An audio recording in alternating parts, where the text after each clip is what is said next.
Hey guys, what is up and welcome back to another video. So in this video I'm going to show you the basics of photo editing, and say if you just want an Instagram photo or a profile picture for something. So I'm going to use this for my YouTube. So I've picked two of my favorite photos from our shoot the other day, and this one's alright. I'm a bit far this way and I look a bit weird.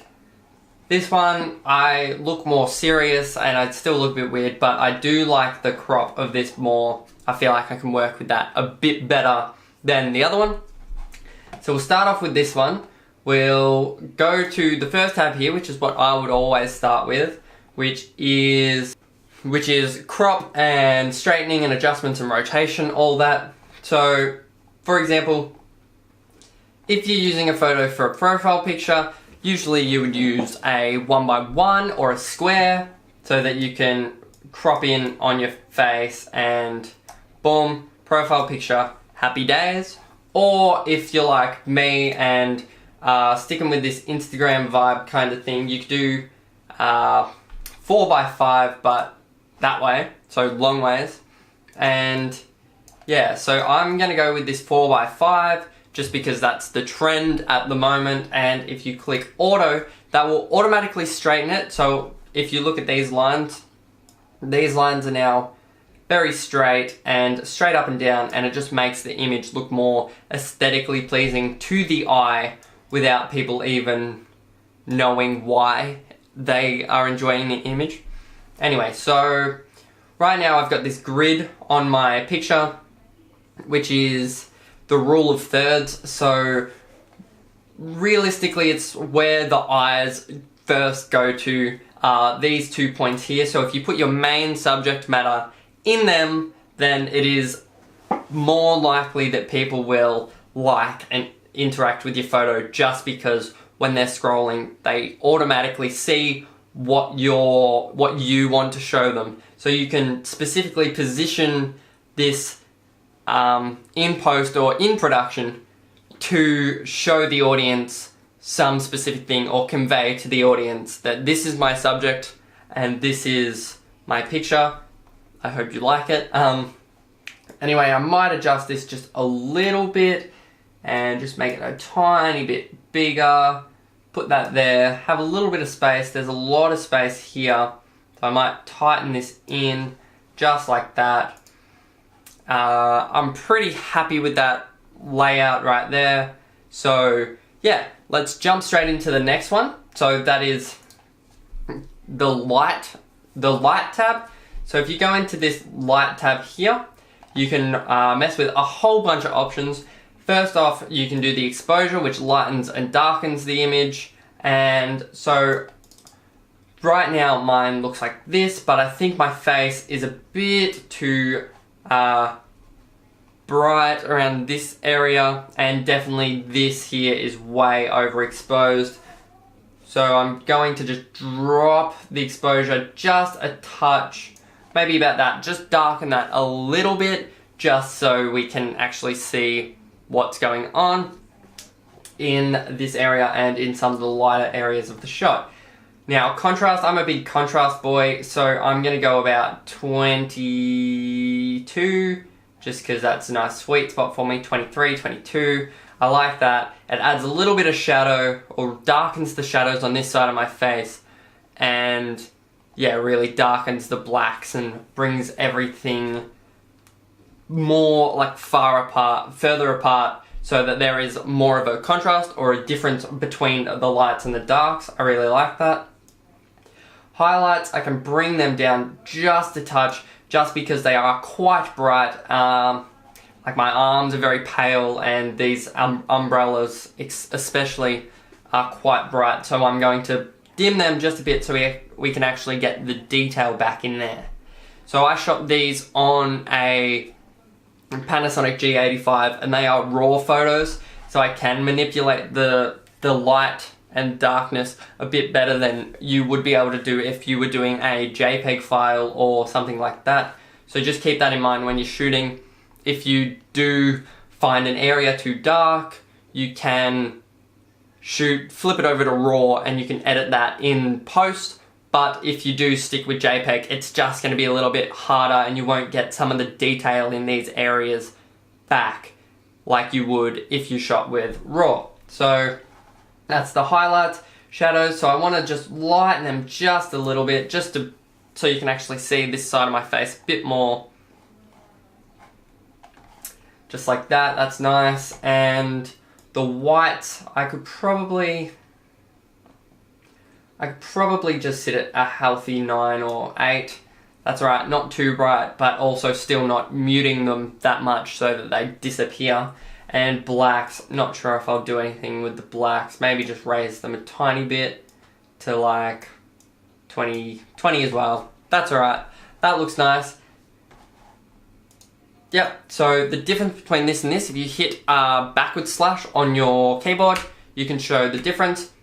Not much of a difference right now. Very, very similar, but we do get some of the detail back in those areas up with the umbrella, and my face is a bit darker, which is fine because I'm going to fix that later, get some better skin tones, and my arms are quite a bit darker as well. Now, now we've finished with the lighting tab, so we can close that and open the color. So my photo is supposed to be welcoming because it's for my channel or my Facebook or something. So it's supposed to be welcoming, and so I will raise the temperature or warm this up just a little bit, because if I cool it down, it's more like I'm in an asylum or something. That is definitely used for lots of spooky things, and warm is used for quite happy things. Obviously I'm not going to overdo it and be on the sun, or underdo it and be in the water, but I'm thinking for this photo, I'm just going to warm it up just the tiniest bit. Maybe about there. Really brings some darker tones into my face, or more yellowy tones into my face, which is more of a tan look, which I definitely am not, but I think for this photo it would look good. Tint, you can mess with this, it's kind of supposed to counteract the saturation, but for this photo I don't think I will, because if I go too far this way, my t-shirt becomes quite like greeny, and I'm not really feeling that. Or if I go this way, everything just becomes purple or pink. So I'm going to leave that just as it is at -8. So if you double tap the button, the ball, it automatically just goes straight back to the original setting that it was on. So that's a very, very handy feature. So we'll stick with that, -8, vibrance. This just determines how bright it is. That's very, very untoned and very desaturated and no tones in it or anything. And this one's very bright and vibrant, as it would say. I'm just going to go back to normal, maybe boost it to healthy +5, that's not too bad. Saturation, I'm actually going to go the opposite, I'm going to go -5, just to counteract that, just to flatten it just a little bit, so when I do some other effects, they actually work and look quite decent. Now we've got the color panels, the color mixer, and we can adjust the colors. So right now I can adjust the reds to be very pinky or very orangey. I do like the color of the orange up here, but I think that would be very similar to my t-shirt and I don't want that, so I think I'll just stick with the regular red because I do like the contrast between the t-shirt and the red background. I reckon that's nice. Maybe just desaturate this ever so slightly, -4, just to bring the colors out of that just a little bit. And then luminance kind of does the brightness of stuff, so this is very bright and kind of just gross looking, and this is very dark and also just gross looking. I don't play with this very much. I'll just leave it as normal because it does look very processed when you boost it, especially in this photo. I haven't had very many experiences with photos where it doesn't make it look bad if I boost it that much. If I do it just a tiny bit, it does bring a little bit like nice glimmer to the shot, so maybe I'll sit at a healthy +6. Next color is this color, which is the majority of my image. I can edit these separately, but I think for this photo I'm just going to do it all together.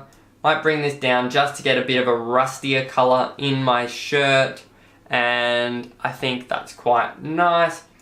Saturation, don't really need much saturation of the sorts. That's probably fine, quite happy with that. Maybe just boost 6. Yeah, that looks good, and luminance, not going to touch that. This yellow is not in the photo at all. This, not in the photo. This, not anywhere. This one I think will be the sky. Yep, you can see the sky changing. That's a purple. And that's a lighter blue. I might just make it just a bit lighter, but also desaturate it just a little bit. Just to, I don't know, just because I like that color and that look. This purple, probably not in it. Nope. And this pink, probably not in it either. Cool. So now we're done with the color mixer for now. And the photo's coming along really well. Once again, backward slash, that looks good, but this brings out the reds, and the orange kind of makes my skin a bit darker, and yeah, I really like this for now. So we've got effects. Now this is where I kind of go a bit crazy, but other people wouldn't go as crazy. So this clarity slider here can make things really soft or make them really harsh. Now I'm very, very into this harsh look here. Don't know why.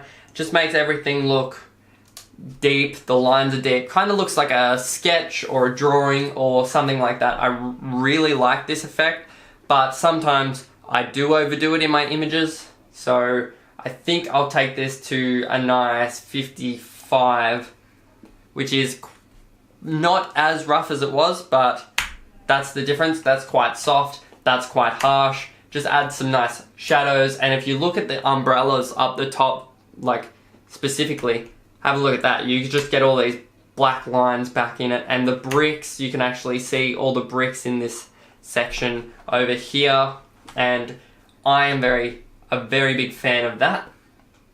Now dehaze kind of just adds like a smoke filter and a non-smoke filter. Don't know, don't really like it, don't really touch it.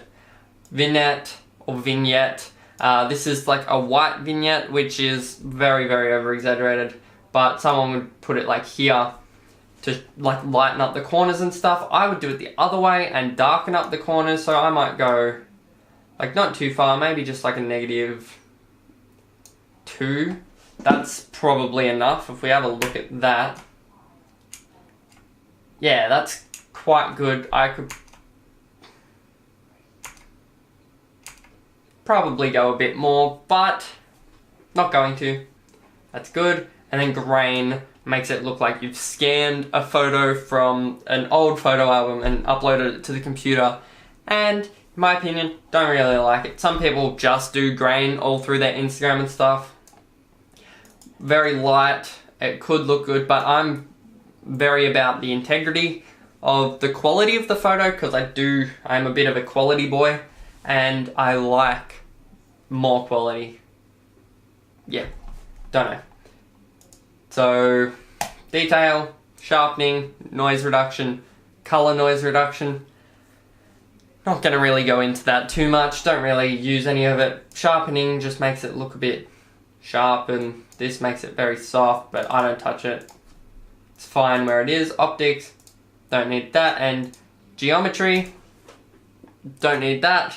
Happy with this image so far. I reckon my face is just a bit grey and muted, so we're going to come down to this brush tool, and I can increase the size and decrease the size of my brush just by scroll wheel. And so the inside circle is the main section, and then the rest is kind of like a feather, so it doesn't just jump straight from one to the other. But we can do this and just run over my face, and with this we can up stuff like that's made me really tan and whatnot, but that's the temperature. But if I lower this just a bit, it kind of takes out that blue skin tone that I do have, and kind of makes me more darker and that kind of stuff. exposure. Might be able to raise the exposure just a little bit, not too much because I don't want my face blown out, but yeah, that's nice. And shadows, highlights, I think the rest of that's pretty fine. Saturation, not going to touch that at the moment. And then I'm just also going to do my arms here just so that they match the skin tone of my face, because that would be quite odd if they didn't. So that's what I got right now, but for the arms, I might have to get rid of them. Give me a sec. So for this area here, I don't want the exposure very high. I want it quite dark, and then up the temperature just a little bit, and then maybe just a little bit of the exposure just to get some light back in it, but I don't want that pale white that I was having before. And I think that looks good. It doesn't look too bad. And then this one is the healing brush. So right here I've got a bit of a spot on my chin, and like, don't know what it is. It's not terrible, but it's just ruining the image just a little bit. And then boom, that's gone. If I wanted to get rid of something else like this dot here, I'm fine with that one. But if I wanted to get rid of it like that, I've got this dot here, boom, get rid of that, boom, get rid of that. This dint, boom, get rid of that.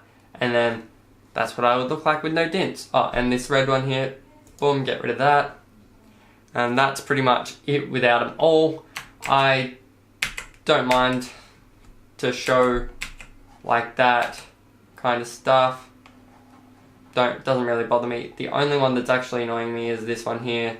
So I'm just going to get rid of that. And I can even, it's a pretty impressive tool. If I want, I can even just go, don't want this eyebrow, and we'll just move that to there. Boom, no eyebrow. That's what I look like with no eyebrow. And if I want the other one gone, I can move this just into the center a bit.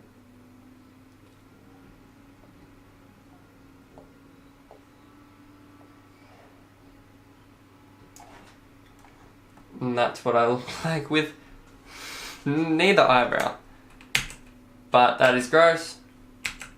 Sorry if you don't have eyebrows. I do, so I'm going to leave them there. No mouth.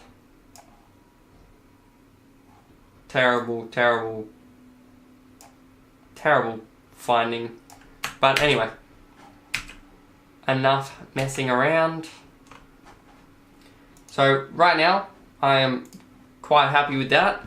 If we go that and that, you can see the difference quite drastically. Brightens up the image and adds these effects that I really like. Really dives deep into the background. The background looks quite nice.